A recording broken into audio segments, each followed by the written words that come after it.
Most guys cut fat the wrong way. They either rebound or get stuck at 20% body fat, never reaching a lean 15% or below. This is a critical phase I've coached many CEOs and professionals through. So in this video, I will show you the correct way to finally break through without starving yourself or burning out. Here's where most guys go wrong. Strictly eating healthy, cutting out carbs or alcohol completely, and then pumping cardio as much as practically possible. Now that can work, but only for a few weeks. Then your energy tanks, your cravings will spike, your workouts are going to suffer, and you risk losing muscle mass. Before you know it, you're right back to binging or at square one. Worst of all, you feel like you've failed, even though it's just the wrong method that's not working for your lifestyle.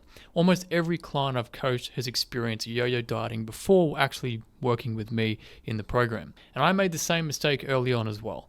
I ate super clean, like chicken breast, broccoli, brown rice, tuna salads, but I wasn't actually tracking it properly or structuring my nutrition. So despite all that effort I put in, I never actually got lean. So the correct way to cut to 15% body fat isn't all about eating less. It's about eating smarter and managing your deficit and building a system so that you can actually stick to it long enough to get the results. But it's not a sprint, it is a marathon, and it has phases. And let me explain the two phases that most guys don't even know about. So the first phase of cutting is fairly simple, from 30% or above down to 20%. Now, most guys can just do this by simply cutting out shitty food, less mindless eating or snacking, and just quitting alcohol temporarily and not raiding the fridge before they're about to get into bed. Even extreme or fad diets will work during this phase one.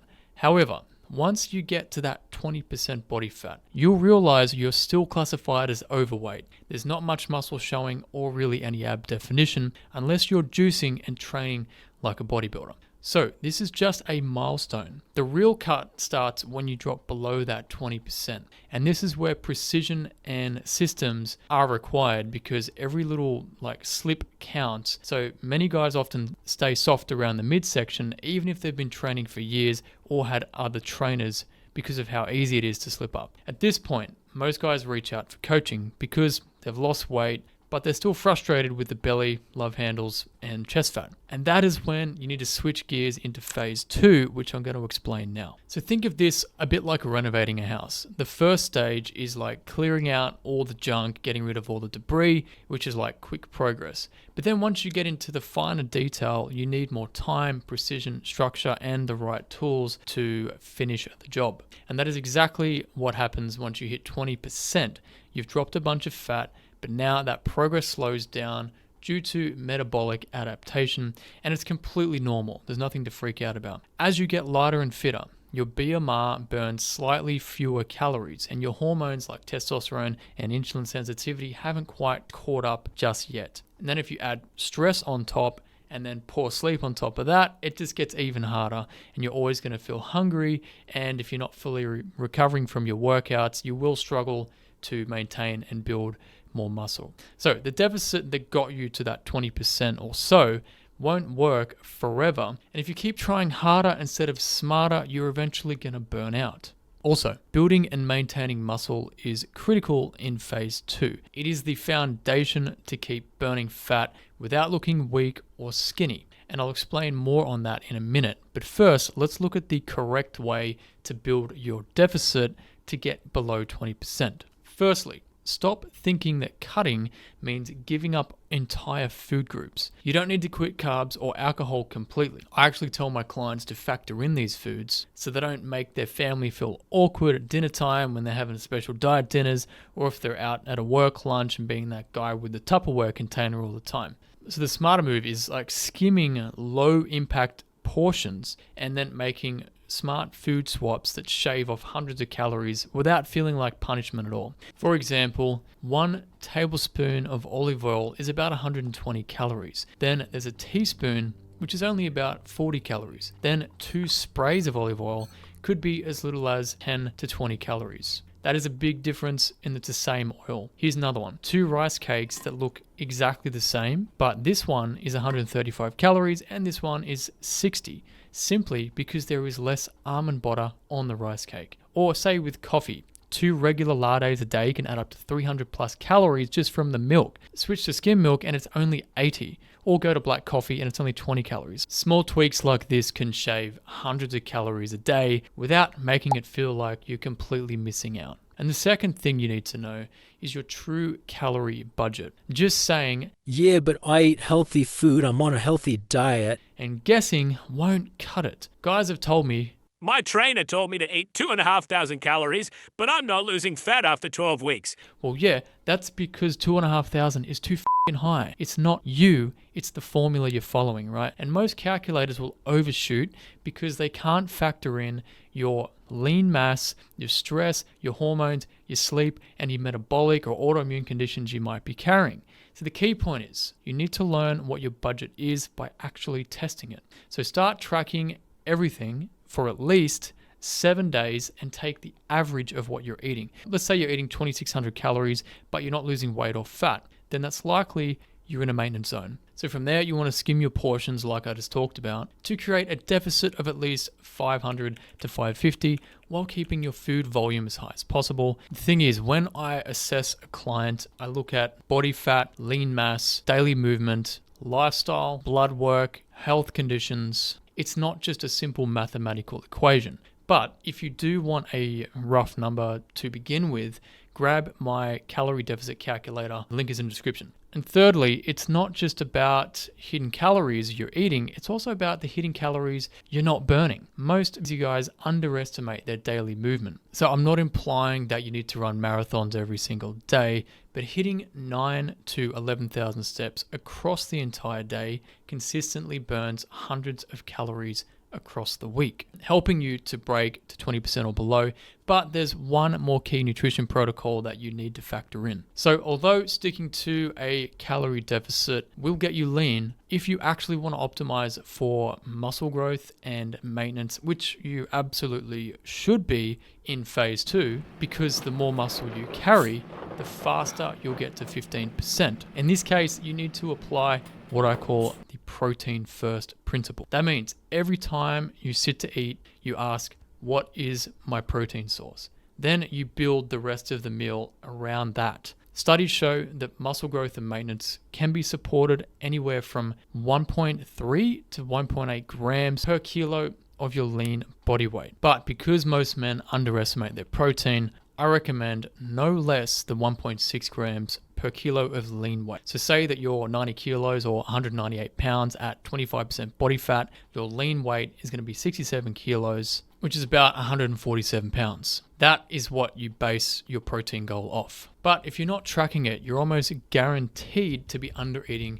your protein, which can slow down your progress in phase 2. But there's other biofeedback data that impacts your fat loss, which includes the next thing you need to be doing correctly. So if you want clear muscle definition at 15%, then strength training is going to beat cardio every single time. But it's not about living in the gym. 3 properly programmed workouts a week with adequate recovery are enough to completely transform your physique if you follow these simple rules. Never go backwards in your workout progression. Always beat last week's performance by at least 1 rep. If you're stuck, add on an extra set. Stick to the same exercises for at least 3 to 6 months. Keep it simple. If it's boring, it's working. This way, every workout builds strength, adds more muscle, and keeps your metabolism higher while the fat is coming off. Combine this with your optimized protein targets, and you will recover and grow and see real definition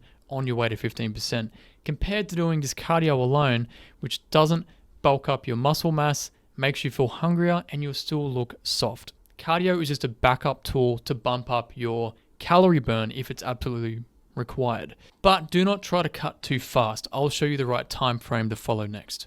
In phase 1 to 20% body fat, you can drop somewhere around about 1 to 2 kilos or 2 to 3 pounds a week because you've simply got more fat to lose. And going from no structure to training 3 times a week with a new diet is a pretty big shift to make for most men. But in phase 2, 20 to 15% or below, the smart pace is somewhere around 1/4 kilo to 1/2 kilo per week or 1/2 pound to 1 pound per week. This keeps your deficit moderate so that you're not sacrificing your strength gains, feeling low energy all day, or losing muscle. And if fat is coming off faster than that, you're probably pushing a little bit too hard. And if you rebound, it doesn't just erase your progress, it makes the next cut feel even harder, which is why you need to have this next point dialed in as well. So imagine trying to make business decisions with no revenue numbers, no expenses, no reports. It'll just be absolute chaos. The same thing applies to losing body fat. Most guys are just relying on emotions and feelings and opinions, especially from other people. But when you track your biofeedback data, it tells you exactly what to do next. So if you're stuck at around 20% above or below, it's not a motivation issue, it's likely a systems issue. And here is what I mean. Planning your meals ahead for the week, scheduling your workouts like it's a meeting, even checking for hotel gyms if you're traveling to see what's available so you can bring bands with you or alter your workouts, Googling restaurant or cafe menus prior to going there, sticking to repeatable meals, basically the same breakfast or the same go-to lunch and dinner options. You might have 3 to 5 different options you rotate to, saving your meals in MyFitnessPal so the logging only takes a few seconds, keeping your scale visible so that you can weigh yourself daily without fail, charging up your headphones so you can always take a walk when you want to talk to someone or even just scroll or read things instead of sitting on the couch. Monitor your weekly averages, not only your day-to-day fluctuations. And most importantly, only make changes based on your actual data. Treat this how you would treat your own business, with systems and numbers, not hope and prayers. And when you do that, here are the clearest signs that you are actually cutting correctly. Your clothes start fitting looser, more muscle definition in your progress pictures, not just your objective view in the mirror. Your body measurements are shrinking, particularly around the waist and the chest. The scale is gradually moving on average at that quarter of a kilo to half a kilo or half a pound to 1 pound per week. Your energy is steady throughout the day. You do feel hungry, but around mealtime and you're not feeling starved. You're consistently hitting PRs in the gym. You feel in control of the process. People are noticing your changes and are complimenting you, or they might not be complimenting you. They might say, Hey, you're looking skinny, or you don't need to lose more weight. just think of it like ducks going quack, quack, quack, because if you are seeing these signs, you are on the right track. If not, your system needs some fine tuning and adjusting, which is exactly what I do with my private clients every single week. Take Jay, for example, a CEO who travels almost constantly and eats out every single week. He came to me stuck around 25% body fat, and with just 3 structured workouts a week and a few simple tweaks to his nutrition, like portion control, meal structuring and timing, and building in some flexibility so he could still eat out, he dropped to 15% body fat with visible abs, all while still taking the misses on date nights and working long hours. No starvation, no endless cardio routines, and not yo-yoing for years and years and years. Just a direct, sustainable path. This is exactly what I build for my one-to-one clients so they don't feel stuck at this 20% level. I only take a couple of clients each month when spots open up, so if you want my help, the link is in the description below this video. Or if you would rather go the journey solo, you can still get all my systems inside the Business Body Blueprint routine. The link is also in the description. Once you've grabbed that, go watch this video next, where I'll show you how I finally lost the lower belly fat after struggling.